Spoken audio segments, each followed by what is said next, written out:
Welcome to Tony Talks. Welcome to Tony Talks. Welcome to Tony Talks. How's everybody doing today? This is Antonio Moore. Looking forward to having a good, somber show over what happened in Wisconsin with Jacob Blake. We looking at that whole incident in context of a greater movement of politics demanding that black folks get repaired with the justice claim that we bringing about with ADOS, demanding that black folks across this country are allowed to access the American dream that they built for everyone else. So, starting to unpack this thing, we know that we've seen what happened with the NBA. We'll talk about that. Is a protest still a protest once they postpone the games? We'll get into that in a second. We're going to talk about the realities of this city near Milwaukee. We know the history of Milwaukee, Wisconsin, probably one of the most segregated, if not the most segregated city in America.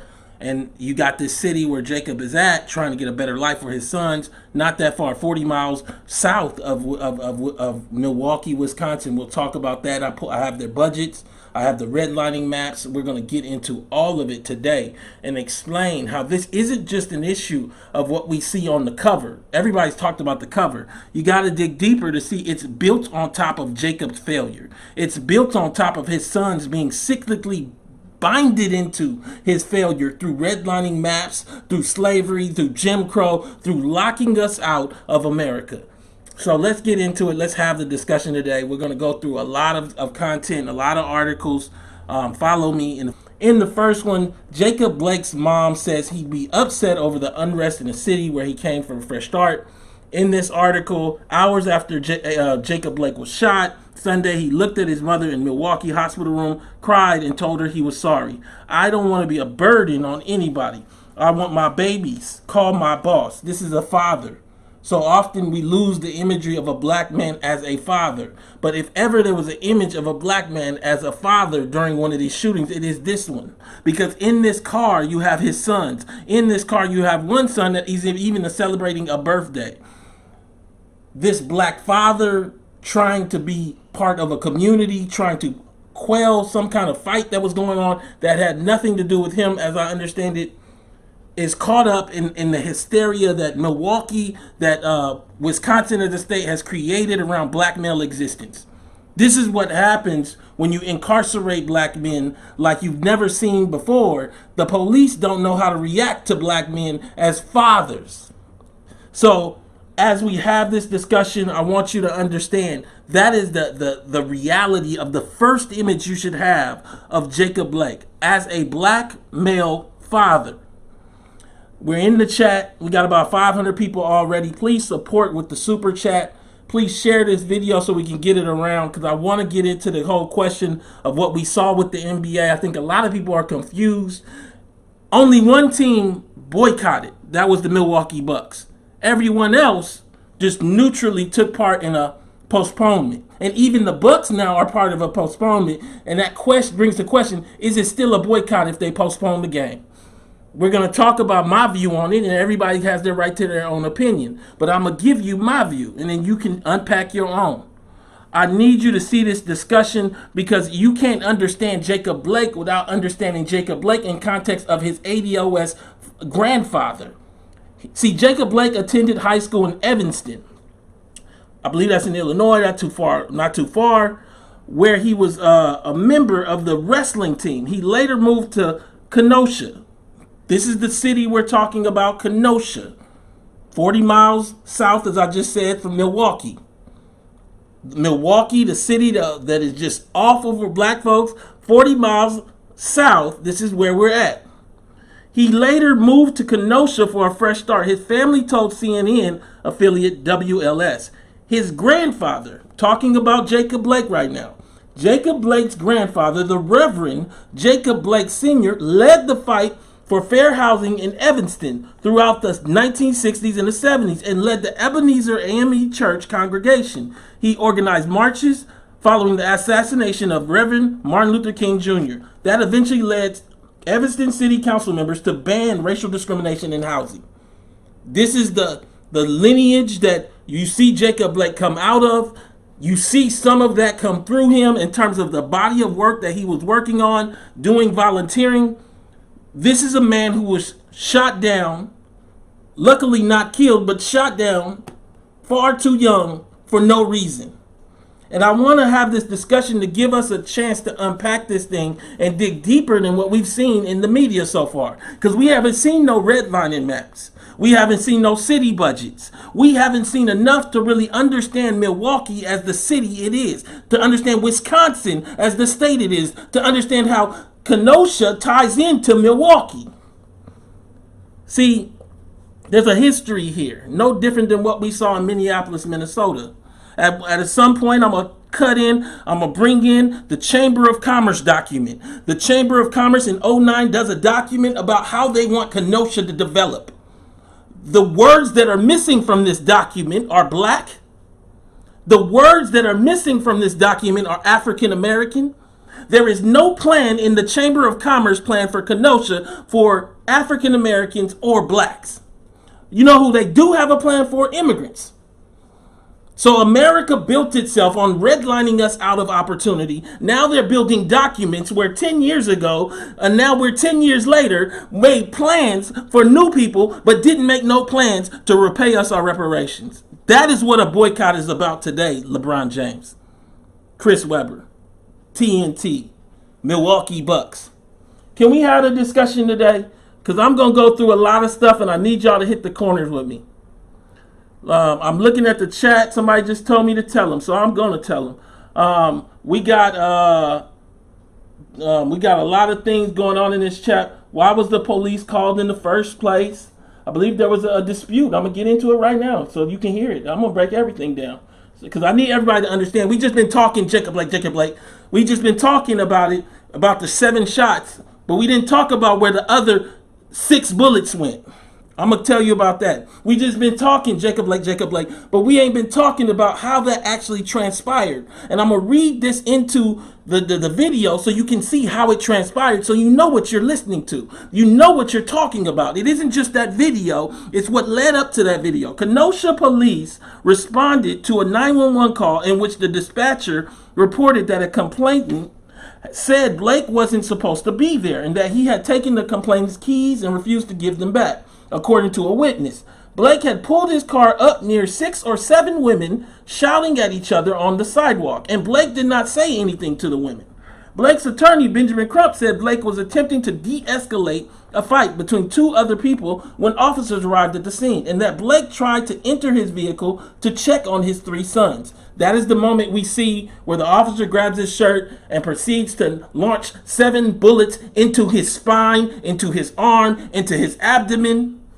Officers attempted to subdue Blake and tased him. A bystander who recorded a video of the incident heard police yelling, "Drop the knife," and also said, "I didn't see any weapons in his hands. He wasn't being violent." Other reports said Blake was unarmed. After an initial scuffle, Blake got away and walked to the driver's side of his vehicle, followed by 2 officers with guns drawn. The closest officer tried to grab Blake, and when Blake opened the door and leaned in, that officer grabbed him and fired at least 7 shots into Blake's back. Crump said Blake was hit by 4 of the 7 bullets. The Wisconsin Attorney General, John Call, held a press conference on August 26, 2020 to say that a knife was recovered on the driver's side floorboard of the Blake vehicle. So, I'm saying to you, regardless, you shot him in the back. No knife on the floorboard, even if we're going to say it's there, gives you reason to shoot him in the back. He does not have it in his hand, and he is not thrusting towards you. There are many ways to de-escalate this. But the way you don't de-escalate this is by shooting 7 shots into his back. But I'm seeing this thing, and we're starting to unpack it now that we see the 911 call, now that we see that he had 3 sons in the back seat, now that we see the reality of how this all transpired, that he actually was there trying to de-escalate a fight, being part of a community, we start to understand that we don't see Jacob Blake as the father he was, but rather we see him in the lens of the prisoners all throughout Milwaukee, all the black male prisoners, all the prisons they done set up to create the jobs for these police to be justified. How many people know that Kenosha has an $83 million budget for 2019, but $30 million of it is police? $30 million. Now I'm gonna show it to you in a second. $30 million of their $83 million budget is police. Of that 30, $18 million is for patrol. They only got 100,000 residents. In a world where you have 100,000 residents, why do you have $18 million for patrol? Well, I'll tell you right now, this is the new form of redlining. So instead of locking people into these hazard areas, what you do is you over police and over patrol them, like we saw in Ferguson, like we see in Minneapolis, like we see all across, at the very direction of white communities in Kenosha. I need you to see it. A witness who saw, and this is an Al Jazeera article, a witness who saw Kenosha police shoot Jacob Blake say he was checking on his 3 kids when he went back to the car. This is according to a witness. Understand, these people knew him.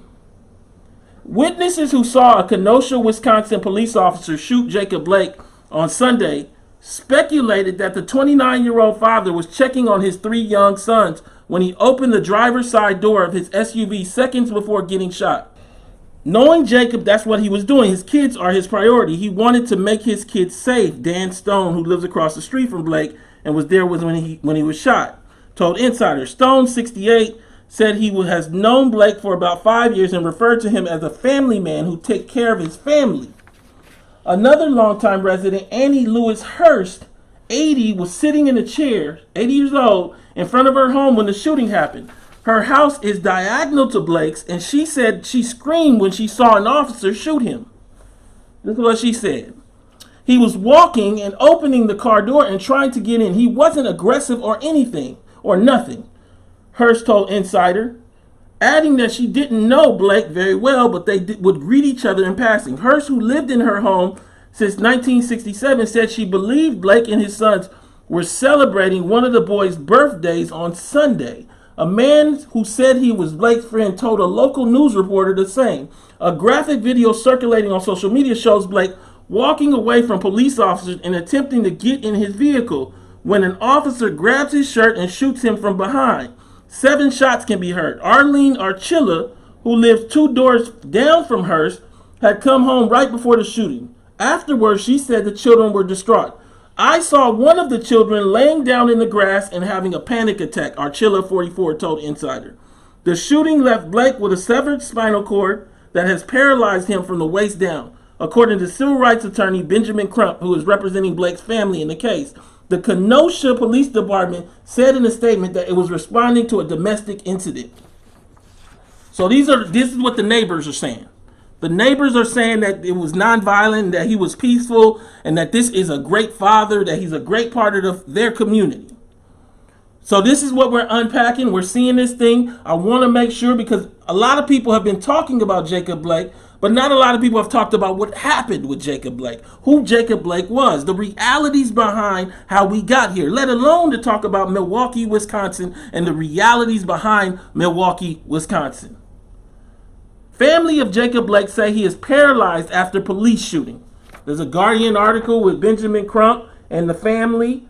They say he is paralyzed after the police shooting. The family of Jacob Blake, the black man shot by police in Kenosha, Wisconsin, has revealed the 29-year-old has been paralyzed. Speaking alongside attorney Benjamin Crump, Blake's father, Jacob Blake Sr., said that they shot my son 7 times. 7 times like he didn't matter. But my son matters. Blake's mother, Julia Jackson, called for unity after damage from the city from protests.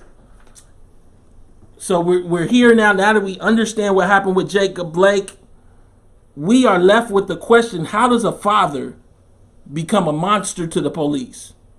How does somebody that's trying to de-escalate a situation get elevated to the point where they're a menace, to the point where they get shot, not in the front where they're thrusting towards you with an actual weapon you see in hand, but rather from the back while they go into their car to tend to 3 young children in their back seat.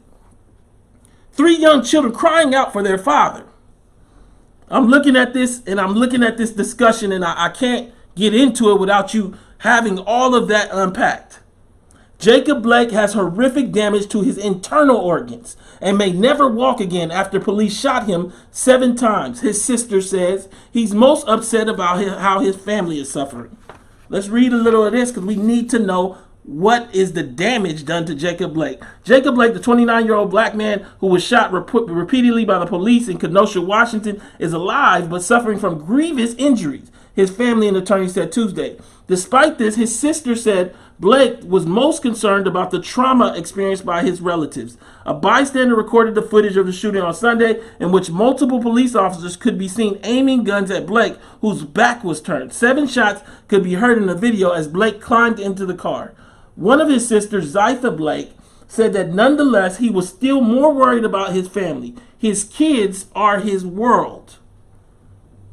This is again a black father, an image that far too often we don't really attach to black men. But Blake brings us right home to it, not only because he's a black father in a distant way, where he has children out there in the world somewhere. No, he is a black father in the sense that them children was in the back seat of his car. He's tending to them and he got shot in the back. These sons had to see their father be paralyzed right in front of them by the police. Come on. His kids are his world, but not only that, his family is his world, she said. He's upset because we're hurt. We're upset. He doesn't even care about himself. He's more so worried about us. Crump told the press conference that bullets had cut Blake's spinal cord. I want you guys to listen to the damage done because I don't think a lot of people know how bad this was. It wasn't, in and of itself, being paralyzed is awful. But I want you to hear the rest of it to really understand what they did. Crump told the press conference that bullets had cut Blake's spinal cord and shattered his vertebrae. It's going to take a miracle for Jacob Blake Jr. to ever walk again. Another attorney representing the family, Patrick Salvey Jr., said the bullets also hit Blake in an arm, several internal organs, including his kidney, his liver, and his stomach. He has holes in his stomach, Salvey said.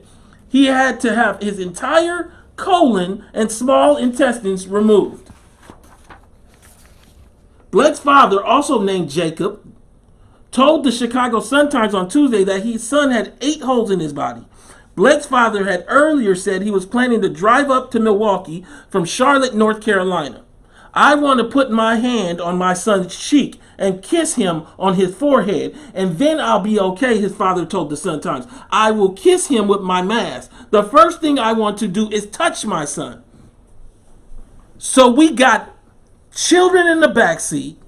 We got Jacob Blake Jr., who's the father trying to tend to his children. We got now Jacob Blake Sr., it appears, trying to now tend to Jacob Blake Jr., shot by the police.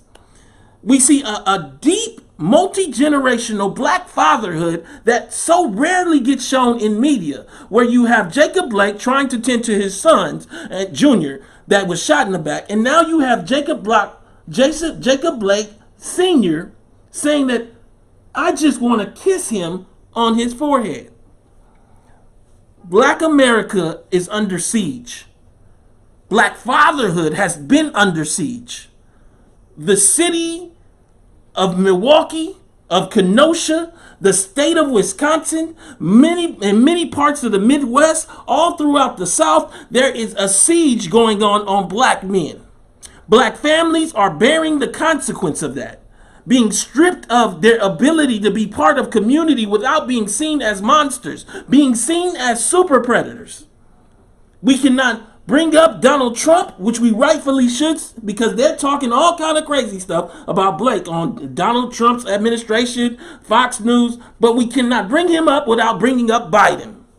The militarization, the funding of these police, the supercharging of incarceration, the reality behind how we got here, how we got to a place where black men no longer are seen as part of family, but rather seen separated from family, even if they in the same car. Don't forget Philando Castile got shot in the car as well.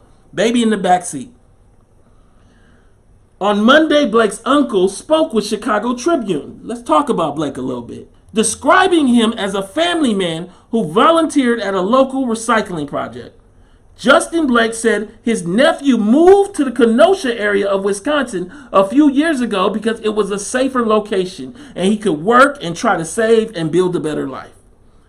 I want to know, as I look at the Chamber of Commerce document, did Kenosha invite him? Do we have the same issue, because it looks like it, as we saw with Minnesota, where there's an invitation for new immigrants and there's basically, I don't know, for black folk. We go back to the history of redlining. That I don't know means I don't want you here. I need you to see it, because if you search the Chamber of Commerce document I'm going to bring up later, you can do your own find. There is no mention of black. There is no mention of African American, but there is a page of invitation that I'm going to read to you later on for immigrants. I need you to see that this is the problem. Blake's uncle told the Tribune that Blake still kept links with his former home in Evanston, a Chicago suburb 65 miles south of Kenosha, where his extended family members live. I want you to see this thing as we start to unpack this thing. From Minneapolis to Wisconsin, one of the things that was going on in the Midwest is a lot of blacks congregated in Chicago. But somehow they never made it to Minneapolis or to Milwaukee or to Wisconsin in mass numbers, because they were disinvited. They were told not to come. It wasn't always an overt redlining tell. What sometimes they did is just policed you to the point where you just didn't come because you knew they would police you to death. And in Jacob Blake's case, we see the consequence of wanting a better life when white folks want to keep all the good stuff. I'm talking. Can we get in the conversation? Because I think everybody's talking. I'm watching the NBA players, and I don't know if it's still a protest if they postpone the games. You know, we're going to get into it in a second, but you got to postpone. You got to protest on the next day, tomorrow. That's when I know if you protesting or not. The first day, everybody is in on it. They're not that mad about it. They postpone the game. So you really got to you got to protest tomorrow. Tomorrow is the boycott day. The first day they took that from you and neutralized it by making it a postponement. I don't want to hear about no social justice initiatives. I don't want to hear about no police reform. I want to hear about reparative justice and transformation. Because if you don't get any of that, then none of this matters. We'll talk. So I'm on it. Look, a lot of people don't seem to understand that this all connects to a reality of a black America that has little to no wealth. Just to overview, we know that black America has 2.6% of the national wealth. White America has 90%. They have $100 trillion, $35 trillion you can thank Obama for. They gave them $35 trillion in household wealth over the course of his presidency. Barack Obama. We're at a point where Trump took that up, even higher. Understand this is largely through boosting the stock market. Black folks locked out. Even inside of our 2.6, the top 20% of families have almost all boomers, retirements and pensions have 90% of that 2.6. The other 80% are living next to nothing. The bottom half is worth negative $200 billion. Even if you take the whole sum of what black folks, we have little to no liquid wealth. Cash, stocks, bonds. White folks, of their $100 trillion, have $20 trillion in liquid wealth. The money you spend at the grocery store. The ability to liquidate and pay for things.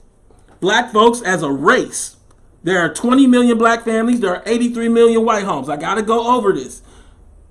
Our whole race, that's a 1-to-4 ratio. They have $20 trillion in liquid wealth. 100 overall.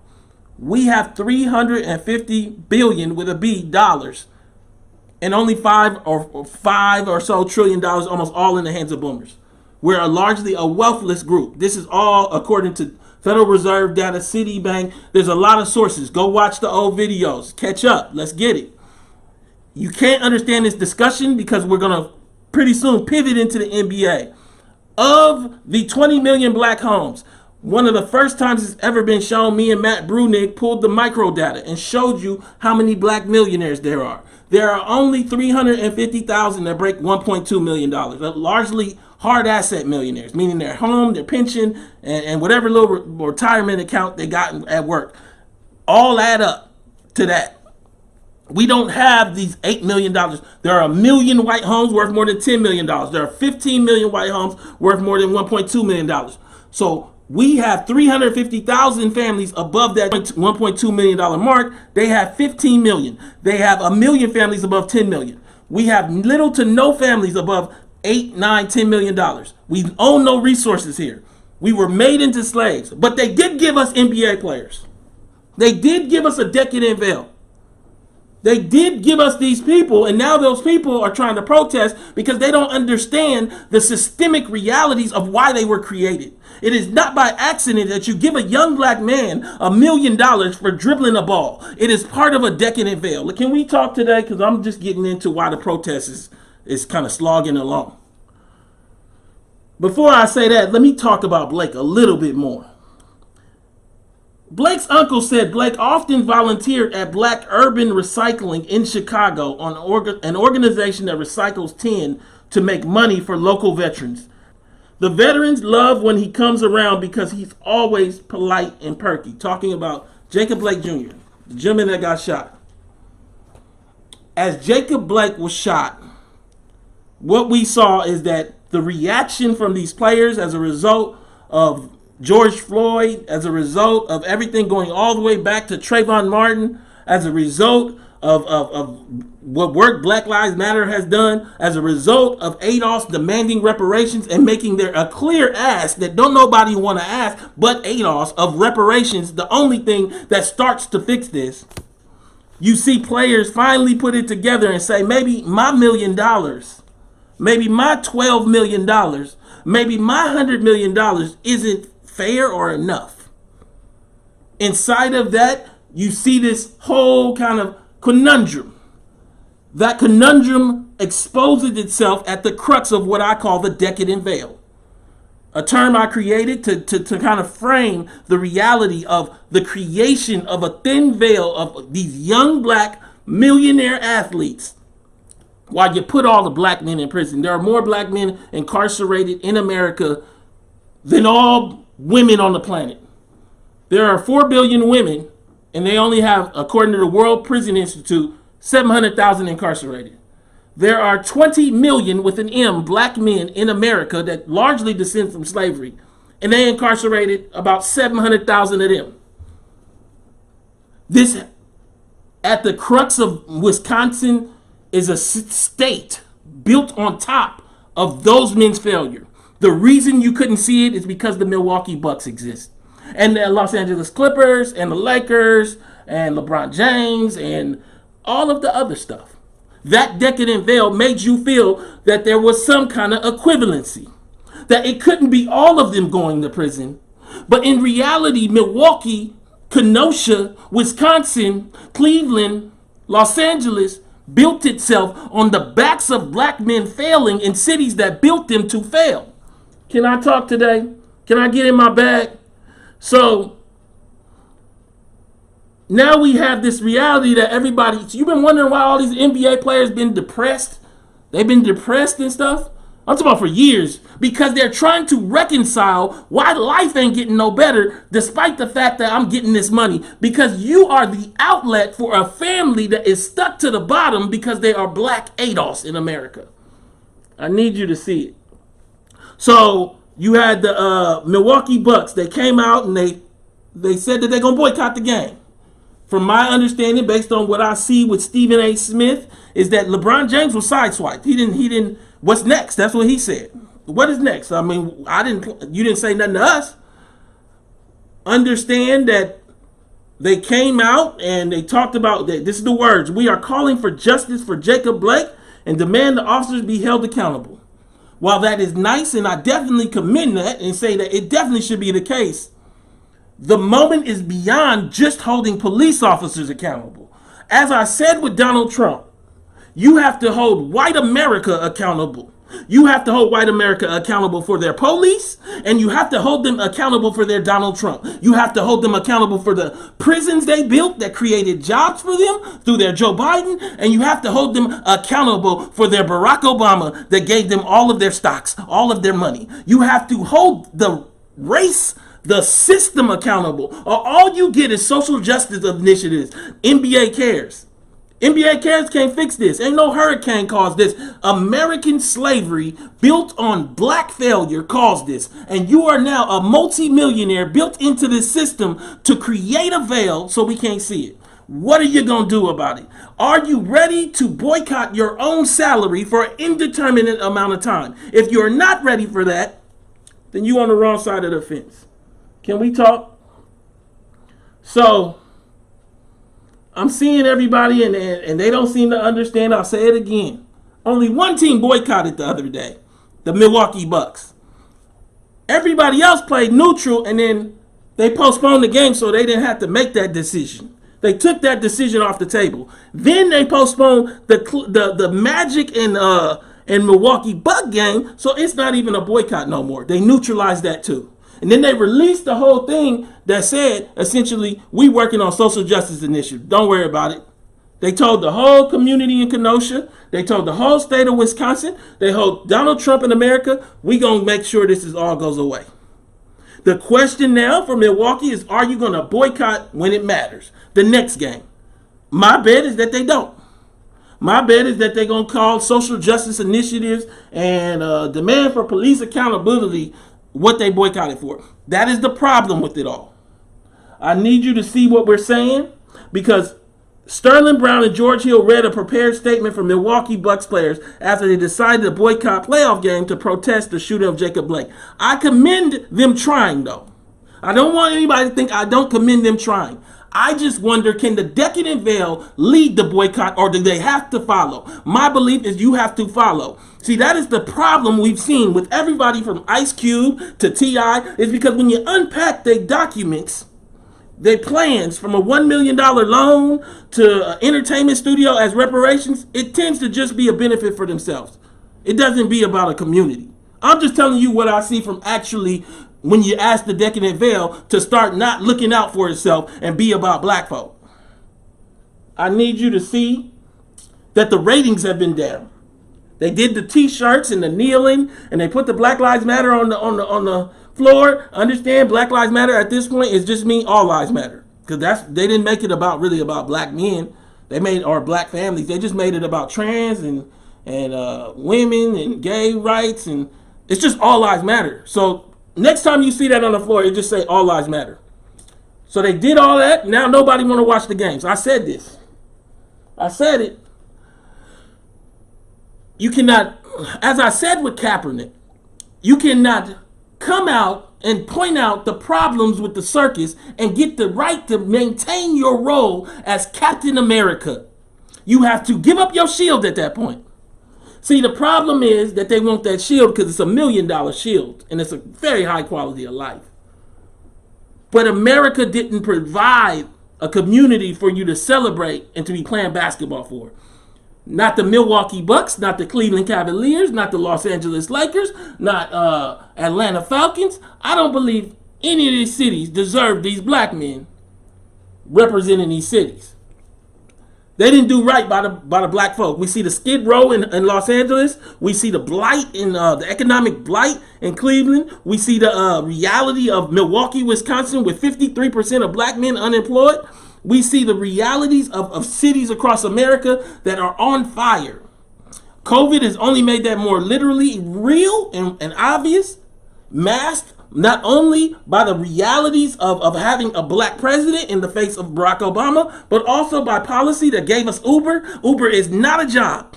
It is an exploitation. We've talked about it before.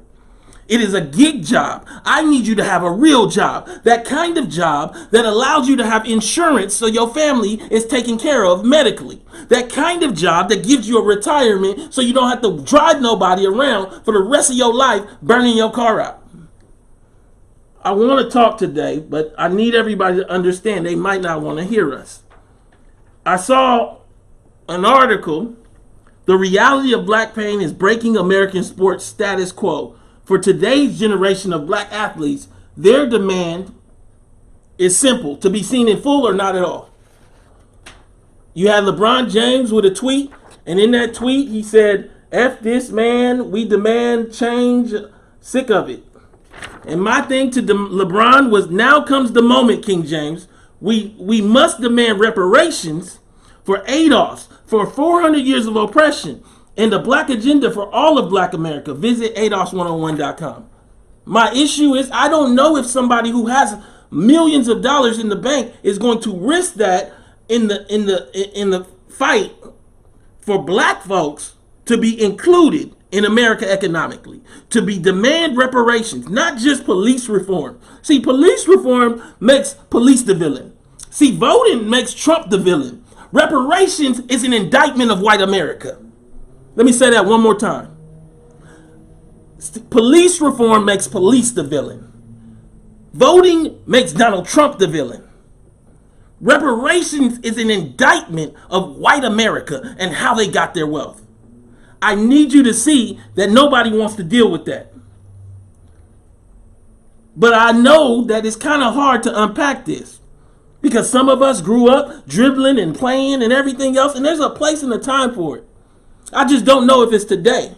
And I think America is starting to realize that. That's why the views are down. Again, they used to get 3 million views in the prime time. Now they're getting 1 million or 1.2. This is collapsing. I believe, and I'm not saying this is guaranteed, but I believe we can see a world where in this coming years, the NBA struggles because they don't want to see this no more. If you're not going to keep us happy, meaning white America, we not coming to no games. You already don't have no stadium for us to sit up in and enjoy all of our wealth gap. We want to spend this $20 trillion. We want to go to the game, go to the jersey thing, buy our jerseys. We want to have front row seats so that we can get close enough to get an autograph that black folks way on the top or at home can't get.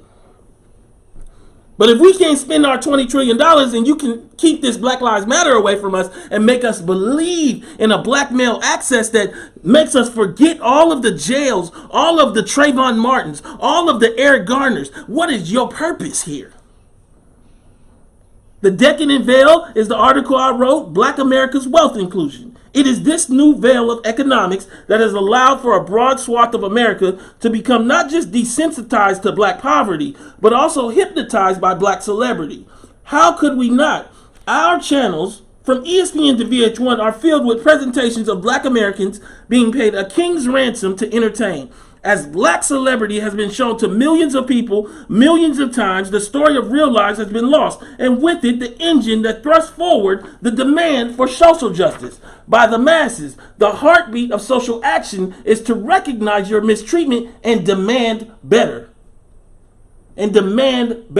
Young black men from ghettos across America that used to dream to make great changes in racial inequity now just dream to be a millionaire and be like Mike and dunk a ball or dance on a stage. We're talking Michael Jordan or Michael Jackson. Pick your poison. The Decadent Veil not only warps the black community's vision outward to a larger economic world, but it also distorts outside communities' view of black America's actual financial reality. That's what we're seeing right now. We're seeing the convergence of two different things. The fantastical escapism of American sport. The reality of showing young black men that make millions of dollars despite being young black men. Come up against the reality of a state in Wisconsin that built itself on making black men fail. It got more prisoners than anywhere else by ratio. Black men. I'm going to get into it in a second. Understand that 53% unemployment in the state, we get no inheritance for black males. What that means is that we are collapsed. But it's not just there. It's all through the South. You see it in the West, but it is ever present in Kenosha, in Wisconsin, in Milwaukee. I want you to see this discussion because we can't have this discussion if you don't understand these basic points. The veil, the Decadent Veil, created by mass media. Again, we're in this Decadent Veil article. Pull it up yourself. A lot of you have already read it. This is an article I wrote on Huffington Post in 2014. The Decadent Veil, created by mass media, sports organizations, and our own psyche in black America, is one of safety through presentation. It is an inversion of the same model implemented by Dr. Martin Luther King Jr. so many years ago, except where Dr. King instilled global empathy by showing images of Bull Connor's disciples water hosing black teenagers. Instead, NBA Commissioner Adam Silver hands black teenagers $1 million deals, and ESPN then projects them as normal images of black life across the globe, creating apathy for black America's truly dire financial status. So I'll say it to you again. There are barely any black people that are worth $1 million with everything they have, not even liquid. But they got 300 of them that they keep showing us, like there are millions of people all around the globe, all around the cities, all around the nation, of black Americans with extreme wealth. That creates an environment that kills and guts politics. In particular, it creates an environment that makes it significantly harder to do anything regarding reparative justice and reparations. You must see the truth of a race to be able to fully take on your role and your duty to correct that race. But if you show me LeBron James at least once a week, I'm not giving you no reparations because LeBron James is your reparations. I need you to see this thing because I'm talking to you today and slowing this all the way down and having this discussion because we got Jacob Blake, he's shot down. We got the Milwaukee Bucks and they protested, but now it ain't a protest. It's just a postponement. So now it's neutralized. My question is, are they ready to protest tomorrow or whenever the next game is? That's the protest day. The first day they took it from you and neutralized you. Also, the first day we gave a lot of people credit for protesting that weren't protesting. They all postponed the games, and today. See, that's why you even know they postponed all the games today, as I understand it as well. So this is no longer a boycott. That's not a boycott. That is a neutralization of that protest. Now comes your card. And I don't want to hear nothing about what I'm hearing already, which is social justice. They were voting to end the playoffs. The Lakers and the Clippers supposedly walked out, but now they playing it again. Now they playing again, y'all. I'm just saying. I just want to make sure we all see it because I know for a lot of us we don't always all see it. TNT's Inside the NBA's Kenny Smith walked off the live show in solidarity with players. I commend him for walking off, but he'll be back. I look at what Charles and Shaq sitting there, and I take it two different ways. On first face, they should have walked off too. But until you talk to those men and them understanding what next. See, I would have a different feeling if Kenny, LeBron James, the Milwaukee Bucks had all demanded reparations and walked off, and Shaq and Charles didn't stand up with them. There was no ask because inside of this is an avoidance of the real reality that you must break down the system of oppression that created blackness as we know it for us to actually achieve access. But if you are a multi-millionaire from this whole Decadent Veil, I don't know if you're the right spokesperson. Don't get me wrong, we had Ali, but these are not Ali's. What these are is product salesmen. These people sell product like we've never seen before. I need you to see that once you make the movement into a product salesman kind of pitch, the movement is gone. Can we talk? Please support the super chat, support the channel, share this on Patreon if you can. I know it's a pandemic. Also, I want to take a moment and say my prayers actually go out to all the victims of the hurricane in Louisiana and also, I believe, Arkansas, because it swung, and some parts of Texas. We got a lot of ADOS down there. All you guys, I hope you're safe. There's a cat, 4 and 5. I spent my time watching it on the Weather Channel. Shout out to Byron. I told him last night, who would have thought a black man could own the main channel for weather news in America? And here we are, and we have one. But this doesn't mean that we don't continue pushing. Black people in this country are owed trillions in wealth. We are owed the right to be American. But inside of that right, what we have to do is push. We cannot be co-opted. We cannot allow people to take messages like Black Lives and make it all lives. Because once it becomes all lives, there is no more blackness inside of it. I need you to see it because I'm looking at this thing and I'm looking at this Game 5 that was postponed. 3 Game 5 set for Wednesday, postponed after Bucks' decision not to take the floor. The Milwaukee Bucks' decision to not take the floor for Game 5 of their first-round playoff series against the Orlando Magic prompted the NBA to postpone all 3 games, scheduled for Wednesday. Neutralize. That's what I call it. Neutralize. You ever seen when you spray that Febreze? The NBA said the 3 games, 5s, would be rescheduled. We're tired of the killings and the injustice, Bucks guard George Hill told ESPN's Mark Spear in explaining his team's decision. Milwaukee is about 40 miles north of Kenosha, Wisconsin, the city where 29-year-old Jacob Blake, a black man, was shot 7 times by the police on Sunday. This is the statement from the Milwaukee Bucks. We fully support our players and the decision they made. Although we did not know beforehand, we would have wholeheartedly agreed with them. The only way to bring about change is to shine a light on the racial injustices that are happening in front of us. Our players have done that, and we will continue to stand alongside them and demand accountability and change. Now comes the question, if you boycott the next game, would they release the same statement? And I'm just saying that that's the push. I don't think that the Bucks will do the next boycott. I think this is it. And if this is it, I don't want to hear no celebration of this as an iconic moment. It just isn't. They neutralize this. Will you push for something that they don't neutralize? Are you going to demand reparative justice, meaning reparations, because we've made it normal enough? See, before ADOS, reparations as a word wasn't normal. It wasn't a normal ask. After what we've done nationally, with hundreds of thousands of you guys listening, reparations is normal. We made it easy for you. Now you got to do the work, though, and actually say it. You can't talk about police accountability. Those are symptoms. Police brutality is a symptom of the lack of American access of black folks across this country. It is not the causation. Understand that when we look at this thing, you have to understand. We're not looking at a world where black folks and white folks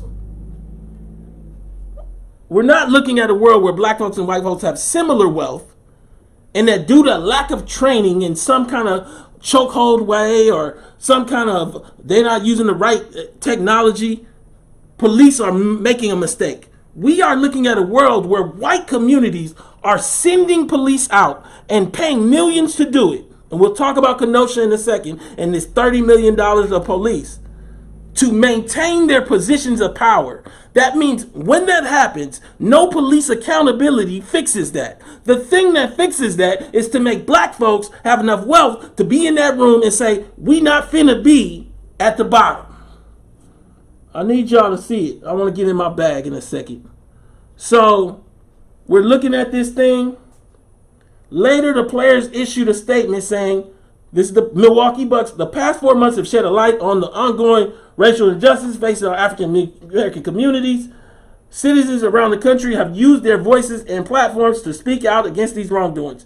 Over the last few days in our home state of Wisconsin, we've seen the horrendous video of Jacob Blake being shot in the back 7 times by a police officer in Kenosha, and the additional shooting of protesters. Despite the overwhelming plea for change, there's been no action. So our focus today cannot be basketball. When we take the court and represent Milwaukee and Wisconsin, we are expected to play at a high level, give maximum effort, and hold each other accountable. We hold ourselves to that standard. In this moment, we are demanding the same from our lawmakers and law enforcement.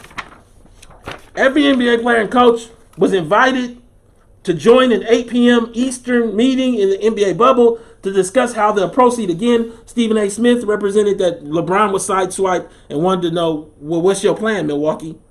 So he didn't plan on boycotting. So y'all done gave him that credit, and they just postponed his game. We don't know if he would have boycotted. Maybe y'all can ask him, are you willing to boycott the next game?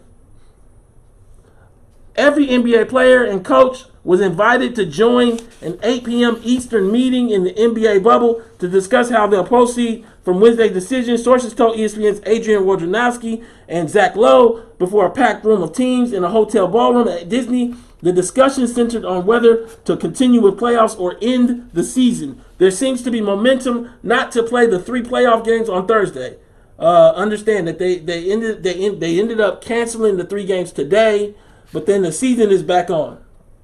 The Bucks, who were scheduled to play the Magic at Advent Health Arena inside the NBA's bubble at the Walt Disney World Resort in Florida at 4 p.m. Eastern on Wednesday refused to leave their locker room before the game as league officials huddled outside of it. Some players, including center Brooke Lopez, worked out before the game, but when it came time for the team to take the floor at around 15 minutes before tip-off, as customary, only Orlando players as well as the referees working Wednesday's game showed up. Then, with just a few minutes left on the game clock before the scheduled tip, the Magic players slowly walked off the court and returned to their locker room, leaving only the 4 game referees. Eventually, Monty McCutcheon, the NBA's vice president of refereeing and training, told them to leave the floor as well. So we got the Milwaukee Bucks protesting. We got the Magic still ready to play. They came out, they ready to play. So they didn't protest. They just postponed the game. And then the next 2 games were postponed as well. But Black America came out and said that the NBA players are protesting all of them. All of them don't play. In addition, what we also are dealing with is a systemic reality that everybody got to get honest with. The Orlando Magic are owned by Betsy DeVos' family, the Secretary of Education under Trump that has our schools locked up the way that they are. Are these players ready to give up their salaries is the question, to boycott playing for the Magic? Are they ready to make the statement that goes beyond just something that can be postponed, but that's something that can never be taken away? I need to see it. If y'all gave them all the credit like that happened. Don't get me wrong, I commend to a step that they did something. But the Decadent Veil has to uncover itself or something becomes nothing just as quickly as what we saw last night. See, what we saw last night could have sparked the flame, but they doused it. They doused it with postponement.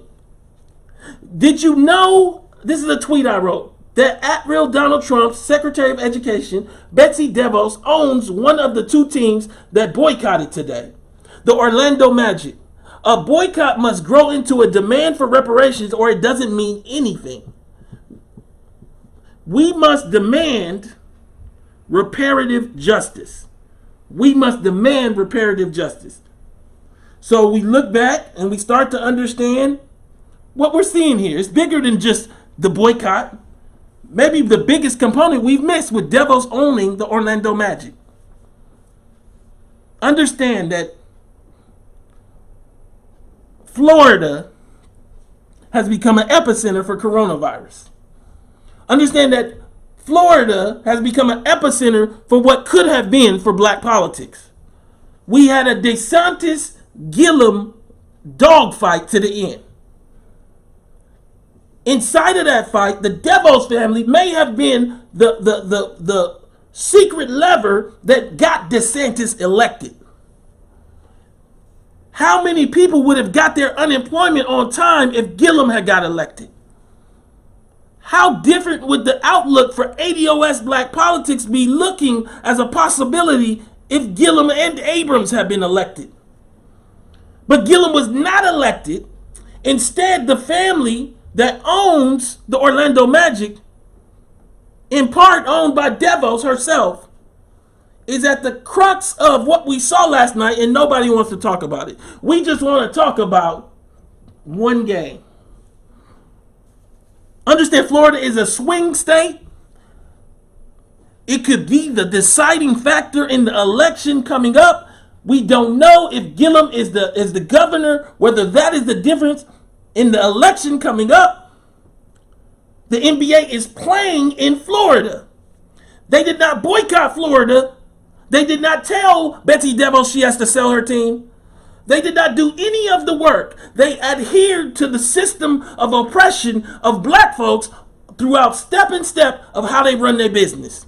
But now they want to side with the Milwaukee players and talk about Jacob Blake. From coronavirus to unemployment, from DeSantis to Gillum, from swing state to NBA deciding to put their games in the middle of a state of Florida in chaos. You see all of the consequences of being half-stepped with politics, with black politics, right there in front of you. I mean, the Orlando Magic players came out anyway And y'all still gave him credit for protesting. They was ready to play the game. Betsy DeVos' family gave $200,000 to Ron DeSantis. The collection of ultra-rich vampire people known as the DeVos clan, this is an article, I didn't write this, has risen again from his dank cellar to put his collective thumb on the scale of Florida's gubernatorial race.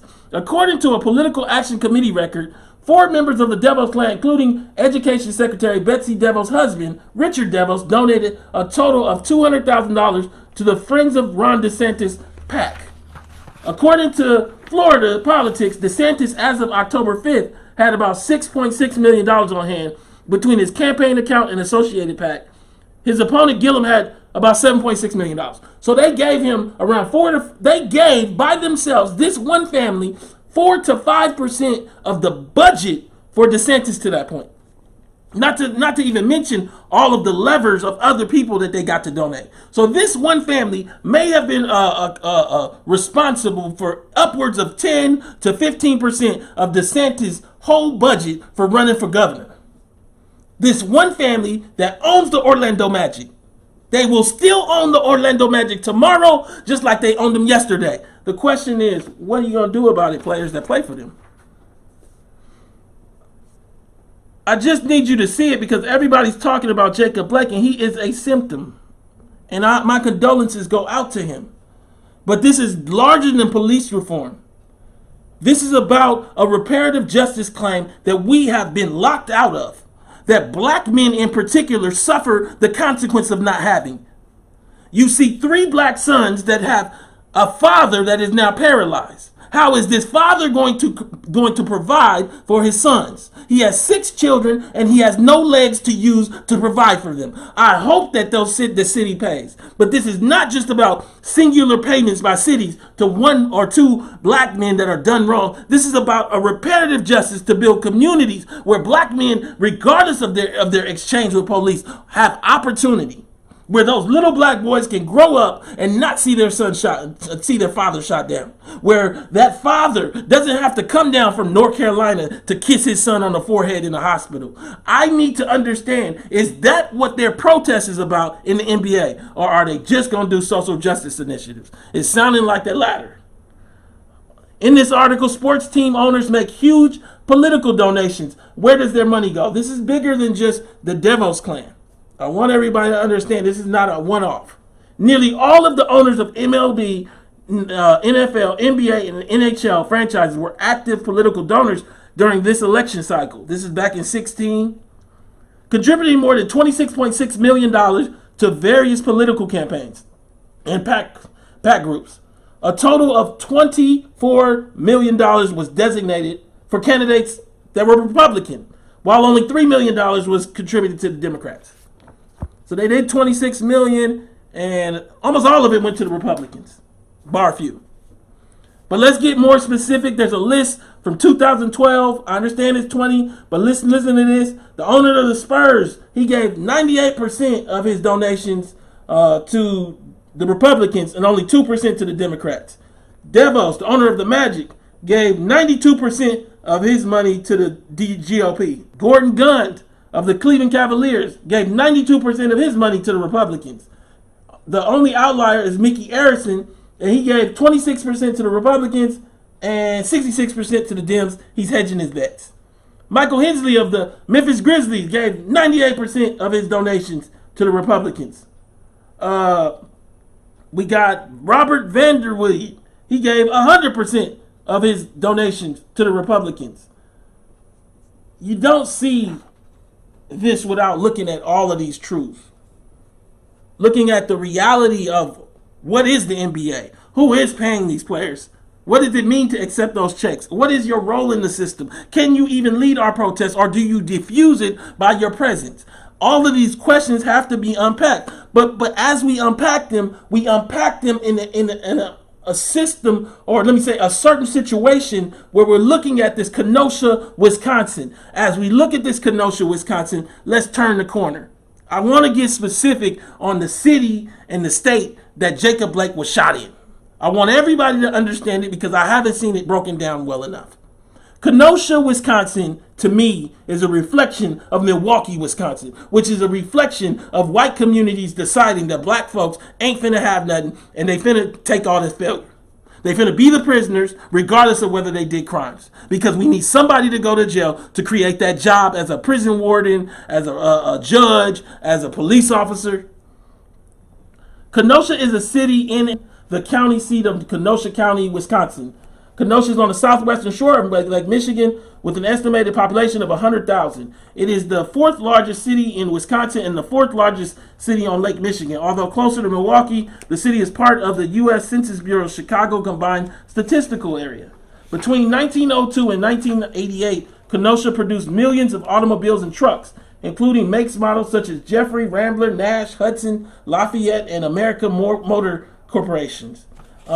Reading a little more, the first European settlers, part of the Western Immigration Company, arrived immediately afterward in the early 1830s from Hannibal and Troy, New York, led by the John Bullen Jr., who sought to purchase enough land for a town. Thwarted in Milwaukee and Racine, the group arrived at Pike Creek on June 6, 1835, building log houses and later homes of frame, native stone, and brick. The first schools and churches followed, with platting completed in 1836. As more settlers arrived and the first post office was established, the village was known as Pine Creek, then renamed Southport in 1837, a name which lives on a southeast side neighborhood park and elementary school and has been adopted by several businesses. So this is a story of white immigrants coming into America and allowed to be folded into America and start becoming ownership class. We're here though. We are here, but we're still slaves. We are here in America, but we're not allowed to be part of this progress and growth and expansion and opportunity. This is the story of Milwaukee, Wisconsin, of Kenosha, Wisconsin, of Wisconsin. But let's get more specific of what happened as we turn the corner after freedom, after the 1900s, as we come into the 40s and 50s. We see black folks that have jobs. Can they buy property? Why can they not buy property? Well, the FHA creates redlining. Those who spend, the article from the Badger Herald is called From Redlining to Gentrification, A History of Wisconsin's Urban Neighborhoods. How past legislative societal practices affect current racial class attitudes in Madison, Milwaukee. Those who spend even a single day in Milwaukee would be unsurprised by its title as the most racially segregated city in the country. While segregation rates are going down, it is not nearly on par with other metropolitan cities. This is due to the history within Wisconsin, where social institutions and past and recent legislation sought to oppress black people. History is as history does. Past racist practices still affect social attitudes today. One of the most leading forms of racism that currently influences the Wisconsin population is redlining. Instituted in 1930, the redlining was a practice which sought to keep black people out of certain neighborhoods and prevent them from getting loans and other economic opportunities.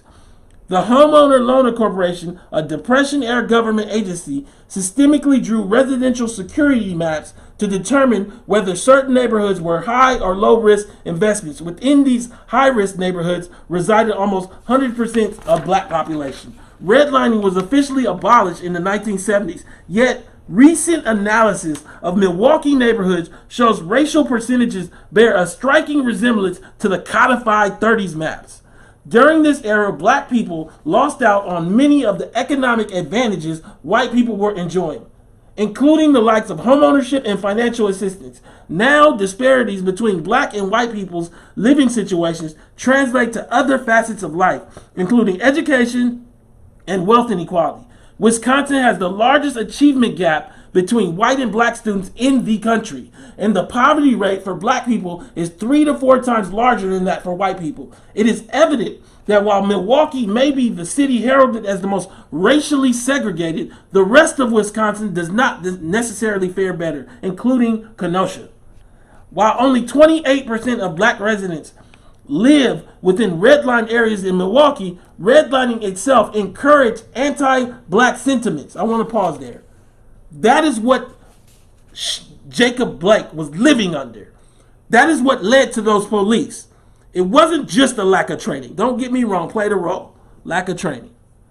But there was an anti-black sentiment that draws itself right out of redlining black folks into poverty, and in addition, keeping black men unemployed. So when you see Jacob Blake, you don't see a father. What you see is an unemployed prisoner. And you see him as that, whether he is looking at you and lunging forward with a knife, or whether he is looking away from you and lunging toward his own children in the back seat. You see the same thing.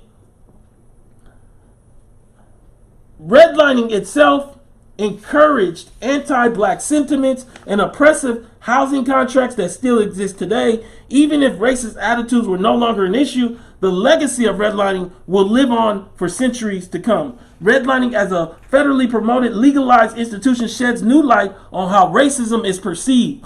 Racism does not simply refer to individual interactions where one person is rude to another based on their prejudiced beliefs. Racism, as predominantly seen today, results from past policies seeking to disadvantage black people in as many ways as possible, socially, politically, economically, and otherwise.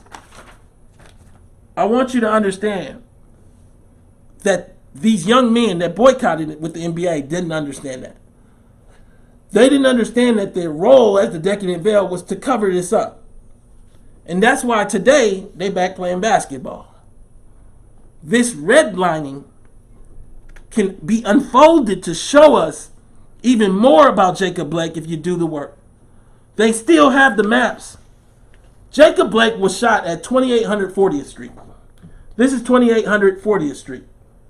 I want everybody to see it because I've circled it in red. In the final version, I'll pull it up in color. But as you look at 2800 40th Street, what I did was I went to the redlining maps for Kenosha, Wisconsin. I also circled, if you look right here, where Jacob Blake was shot. Where he was shot was a redlined area labeled D5 back in the 40s and 50s. This is actually from 1936. This area was labeled D5 due to, meaning grade D. Understand, you have Jacob Blake shot today on a corner that was redlined as a D because of black people's presence. This is bigger than just saying that the police did it. That we need police reform. We need to reform Wisconsin. If it was up to me, no different than the Confederate statutes, we'd rename the state and all the cities in it. Because we don't need them names and we don't need that state being remembered. Because of all of the awfulness that has been done to black folks in that place. Racial dot map shows over half of Wisconsin's black neighborhoods, this is today, are actually prisons. Lou Blank, 17 years old, was tinkering with Weldon Cooper's racial dot map. We've talked about it before. Every dot is a person. You can see where dots are. What we find when we look at these racial dots is black men are concentrated in prisons all across America in a way that we've never seen it before. Well, this teenager back in 2016, he actually was looking at the racial dot map and trying to figure this out. When he realized that over half of the state's black neighborhoods were actually jails or prisons. The remaining black communities in the state were either Section 8 housing or homeless shelters, or a few apartment complexes. According to Blank's research, there are approximately 56 black neighborhoods in Wisconsin. 31 of them are jails. 31. He posted his research to, I believe, a blog. Perhaps one of the worst effects of the racial poverty disparities in Madison can be found in the Madison jails. Blank wrote in the blog post back in February, of about 800 people in Madison jails, a whopping 450% of the inmates are black. Even worse, 350 of the 400 black inmates were arrested for poverty crimes. Understand, I think that black people, I know in Kenosha they're 10%. I think they drop even lower in down there in Milwaukee. But they're 50% of the prisoners. It don't make no sense. But it does make sense when you start to understand Kenosha. We've talked about the history. We're walking this down. We got 1,800 people in here. People saying, let's get it, Tone. ADOS. Make it plain, Tone. I'm looking at the chat. Shout out to you. She said that. Priscilla Glenn said, fire, fire, fire. J.H. Booth said, Tone's giving a masterclass tonight. I'm going in my bag now. what I did was I looked up the Chamber of Commerce document that I could find for Kenosha. What I found is this one. It's a 2009 document by Kenosha's Chamber of Commerce, which talks about what they're going to do business-wise for the city to move it forward. It is called Kenosha First, an economic development strategy for Kenosha County, the next phase. September 09. I proceeded to download the document and do searches for African American. I wanted to see what they was going to do for African Americans. No finds. Nothing found. I proceeded to look for the word black. Nothing found. But what I did find was this large section on migration. Migration. Population growth is driven by three factors tracked by the U.S. Census Bureau: natural increase, domestic migration, and international migration. Natural increase and international migration typically change gradually over time. The third and most volatile component of growth is domestic migration, which measures U.S. business residents moving into or out of Kenosha County in the early 1990s. Domestic migration was primary contributor to Kenosha's growth. However, its role has dwindled in recent years and now trails natural increase as the most important driver of population growth. Of particular note for area leaders is an increase in net international migration into Kenosha County since 2001. Given that Mexico and other Latin American countries have been a major source of recent immigrants into the U.S., this increase suggests a concurrent increase in the local Latino population. Understanding the needs of this new community and assisting in its integration into Kenosha County should remain a priority for decision makers. I'm going to read the rest. A city that had redlining for black folk, no different than what we saw with Somalians in Minneapolis, has documents where they're talking about how to integrate other folk before they deal with the cost of redlining black folks on black folk. U.S. Census estimates of domestic migration represent a net change.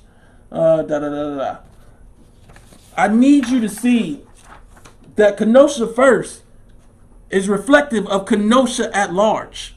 It is reflective of a community that has weaponized the police, 100,000 residents. And they used $30 million of their $84 million budget on police, $18 million of it on patrol. I'm not guessing. This is their operating budget. This is the Kenosha operating budget. You can read it for yourself. Go pull it up. 2019. They got an $84 million budget, and they got $30 million for police, and they got $18 million for patrol alone. Understand that they only got $3 million for parks. They only got $3 million for parks. Kenosha Council approves $83 million 2019 budget. The Kenosha City Council has approved an $83 million operating budget that provides for the hiring of an additional 5 new police officers and 2 new firefighters in 2019. Approved by a 15-1 margin during a special budget meeting Wednesday, it also calls for a 1% pay increase for employees that will begin on July 1st. Earlier this month, voters approved the referendum that called for the funding of additional police officers and firefighters. Antarinum said the referendum was needed because the current state laws limit the city's ability to raise the necessary funds through taxes. Police Chief Daniel Miskinis and Fire Chief Charles Lepzig earlier this month said voter support for the referendum will help to keep Kenosha back on track for adequate staffing. They noted that as the city has expanded, they have seen a higher level of calls for service. Emergency responses have increased. Earlier this month, voters approved a referendum that called for the funding of additional police officers. I keep telling you, if you focus on police reform, you're avoiding those voters that ask for the police to patrol the way they patrol. You're avoiding the condemnation of the white vote and focusing on Donald Trump. But in doing that, you don't fix anything. You must be prepared to deal with those voters that asked for those additional police in a city that's only 100,000 residents. You need to make them explain what made them vote that way. I want the truth, the whole truth. Why do you need more police? Did somebody break in your house last week? Or is it just to keep all the people you're seeing at the grocery store, to keep Jacob Blake over on the other part, that D5 red line part of Kenosha, to keep them away from your community. I'm seeing this discussion and we're coming around this corner. I'd be remiss not to include 2 killed by gunfire as Kenosha protests erupt in violence, and Al Jazeera reported on this. 2 people were killed and another wounded during the third night of protests in the U.S. city of Kenosha in Wisconsin after a police officer shot a black man in the back 7 times, paralyzing him. Gunfire at the demonstration erupted at about 11:45 p.m. on Tuesday with at least 3 people hit, the Kenosha Police Department said. The third gunshot victim was taken to hospital with 9 life-threatening injuries. Social media showed a gun battle amongst civilians with several people rushing a man with a long gun who apparently had been knocked to the ground. The video shows him firing at the people rushing towards him, with one of whom falls on the ground. But what we realized as we started to unpack this is it was so much more complex. This is a picture of the young man only minutes before, patrolling like he was some kind of militia. This young man was trying to patrol like militia. Slave patrols is what it reminds you of. That is not his job. They just hired 5 additional police officers, right? So why are you there? Why didn't the police send you home? No, instead they gave you bottled water and tried to, I believe some people said, actually push protesters towards you. Kenosha, police in Kenosha shared water, said they appreciated armed group before 2 people killed. Kenosha, not long before Kyle Rittenhouse, a 17-year-old from Illinois who was with the self-described local militia throughout Tuesday night's deadly protest, allegedly killed 2 people and injured a third with gunfire. Video shows law enforcement giving Rittenhouse water and telling his group, "We appreciate you guys. We really do." This is the culture of Wisconsin. And larger, you can make the argument this is the culture for large swaths of America. And this is how Donald Trump got elected. This is why I will take no responsibility for the election of Donald Trump, from whether it's a re-election or the first election, because we didn't vote him in. White folks did not condemn him. The DNC did not condemn the white folks that did not condemn him. White folks gave us Donald Trump and now don't want to hold on to the... You see all these white folks coming around the corner saying that now they want to support Biden. Well, you already voted for Trump, all these white conservatives. And we just kind of laugh about it and giggle. No, this is awful. They need to own the mistake that they gave us. Simultaneous in that video, talking about the video where he gives Rittenhouse water, the police officer, other officers on loudspeakers can be heard telling Black Lives Matter demonstrators to clear the streets.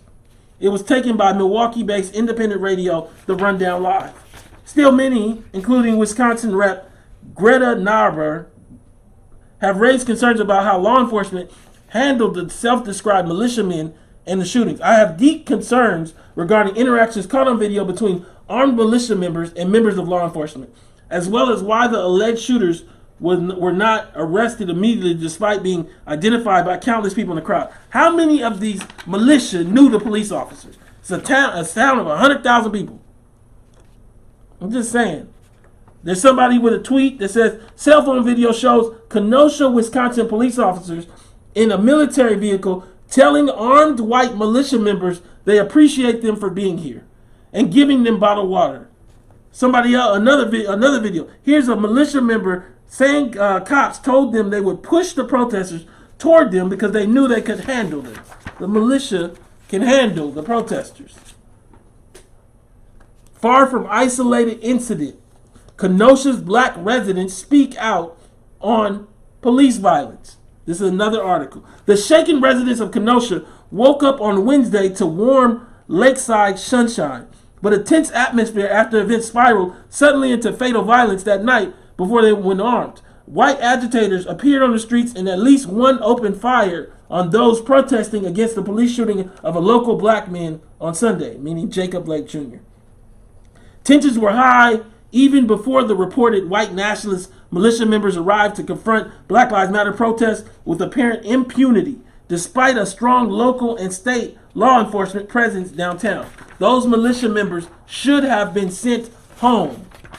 They should have been sent home. That is setting up for an explosion. When that explosion happens, you own all of it as this police that just hired 5 new officers and uses $30 million of the city's budget.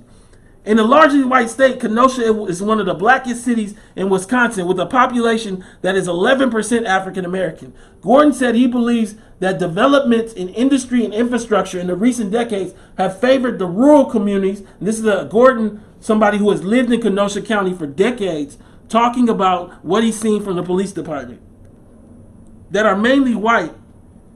Gordon said he believes that developments in industry and infrastructure in recent decades have favored the rural communities that are mainly white at the expense of more urban communities of color. I need you to see this thing.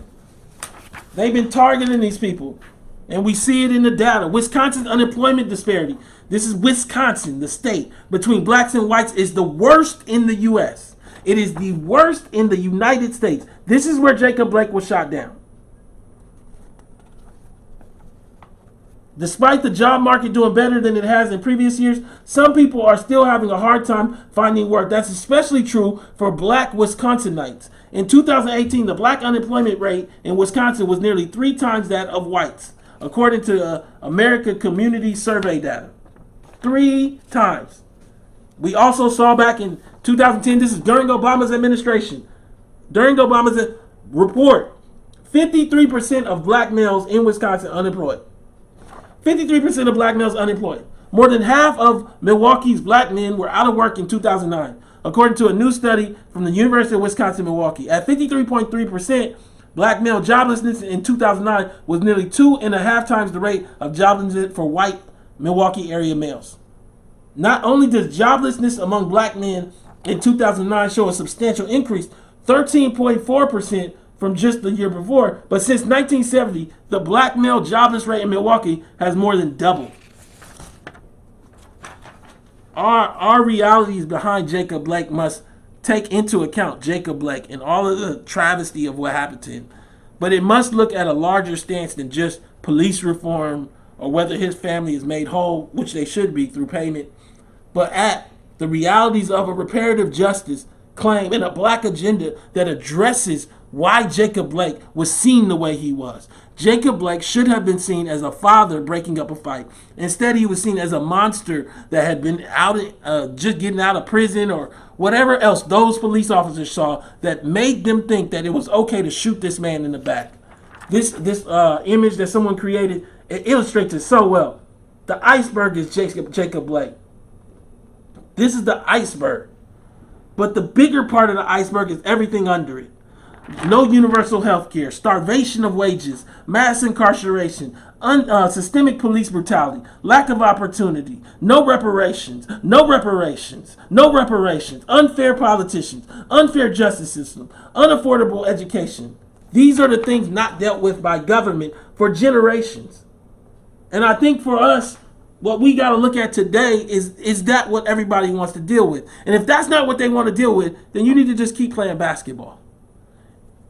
But also understand that we will hold you accountable for just keeping playing basketball. I just wanted to come to you today and kind of give you a chance to see everything, see how I'm breaking it down so you can maybe break it down yourself a little more. Show you the redlining maps. Show you the Kenosha City budget. Show you the history of Wisconsin with black folks. Show you the reality of how we got to Jacob Blake. This is Tone Talks. Please go to tonetalks.org to subscribe or donate. Share this video because it's time to have a discussion that goes a lot deeper than just saying we need to reform the police.